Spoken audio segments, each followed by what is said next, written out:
बीएससीसी ज्ञान के एक और नए वीडियो में आप सभी दर्शकों का और सभी विद्यार्थियों का मैं नितेश भैया स्वागत करता हूं। आज के इस वीडियो में हम लोग क्लास 12 के सेमेस्टर 3 के हिंदी विषय के एक बेहतरीन कविता, जिस कविता का नाम है गुलाबी चूड़ियां, जिसे नागार्जुन जी ने लिखा है, इस कविता के बारे में विस्तार से चर्चा करने जा रहे हैं। तो मेरे सभी विद्यार्थियों से यह अनुरोध है कि आप सभी विद्यार्थी इस वीडियो को पूरा जरूर देखिएगा और इस सुंदर सी कविता को समझने का प्रयास जरूर कीजिएगा, ताकि आप आपके एचएस एग्जाम में बेहतर प्रदर्शन कर सके। अगर आपको यह वीडियो पसंद आया तो आप इस वीडियो को एक लाइक, कमेंट और शेयर जरूर कीजिएगा। तो आइए कविता शुरू करते हैं। इस कविता को शुरू करने से पहले हमें इसके लेखक नागार्जुन के बारे में कुछ बातें समझनी होगी और जाननी होगी।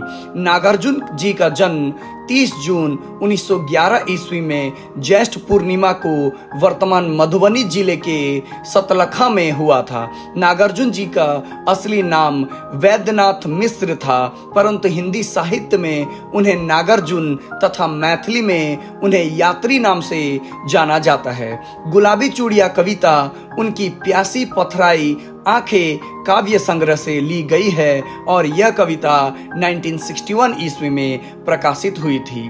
तो ये बहुत ही इम्पोर्टेंट बातें हैं जो हर एक क्लास 12 के हिंदी माध्यम के स्टूडेंट को याद रखनी होगी। तो आइए कविता को फाइनली हम लोग पढ़ते हैं। गुलाबी चूड़ियां कविता में कवि हमें एक सुंदर सा, एक मानव हृदय को छू जाने वाला एक घटना के बारे में विस्तार से बताते हैं। इस कविता में एक प्राइवेट बस का जो ड्राइवर है वो अपनी बेटी से इतना प्यार करता है और बेटी भी अपने पिता से इतनी प्यार करती है कि हमेशा उसकी निशानी वो प्राइवेट बस का जो ड्राइवर है वो अपने पास रखती है। यानी प्राइवेट बस का जो ड्राइवर है वो दिखता तो बहुत खड़ूस और बहुत ही धाकड़ टाइप है, लेकिन फिर भी वो बहुत ही विनम्र और बहुत ही सहज सरल एक व्यक्ति है जो अपनी छोटी सी बेटी से बहुत प्यार करता है। और अब उसकी बेटी भी अपने पिता से बहुत ज्यादा प्यार करती है, इसीलिए उसकी बेटी अपने पिता को अपनी कुछ चूड़ियां रखने देती है जो हमेशा उसे याद दिलाती रहे। तो कविता इस प्रकार है। प्राइवेट बस का ड्राइवर है तो क्या हुआ, 7 साल की बच्ची का पिता है। तो यहाँ हम जान पाते हैं कि एक प्राइवेट बस का एक ड्राइवर है जिसकी 7 साल की एक छोटी सी बच्ची है। सामने गियर के ऊपर हुक से लटका रखी है कांच की 4 चूड़ियां गुलाबी। यानी गियर, बस का जो गियर होता है उसके ऊपर हुक से लटका रखी है उसके बच्चे की कांच से बनी 4 गुलाबी चूड़ियां। यानी बस ड्राइवर की 7 साल की छोटी बेटी ने अपने पिता को 4 चूड़ियां दी है ताकि वो हमेशा उन चूड़ियों को अपने नजरों के सामने रखे और अपनी बेटी को हमेशा याद करते रहें। आगे की पंक्तियों में लिखा है, बस की रफ्तार के मुताबिक हिलती रहती है, झुककर मैंने पूछ लिया, खा गया मानो झटका।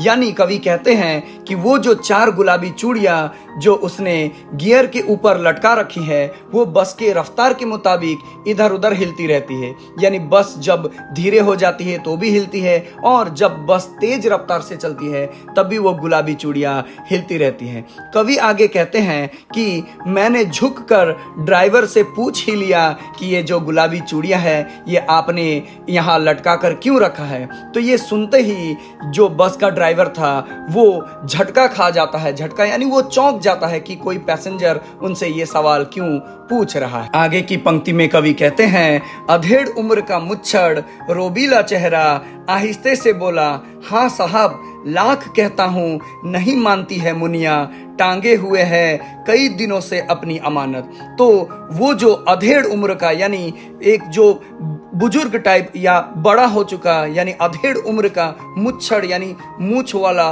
रोबीला चेहरा। रोबीला चेहरा का मतलब होता है जो थोड़ा खड़ूस टाइप या प्रभावशाली जिसका चेहरा है, वो दिखने में ऐसा लगता है लेकिन वो बहुत ही विनम्र है वो ड्राइवर। और कवि से आहिस्ते बोलता है कि हाँ साहब मैंने ये चूड़ियाँ अपनी बेटी के ये चूड़ियाँ आगे अपने टांग रखा है। मैं अपनी बेटी से लाख कहता हूँ कि इन चूड़ियों को यहाँ टांग के मत रखो, लेकिन नहीं मानती है मुनिया, यानी उसकी बेटी जिसे वो मुनिया कह रहा है वो नहीं मानती है।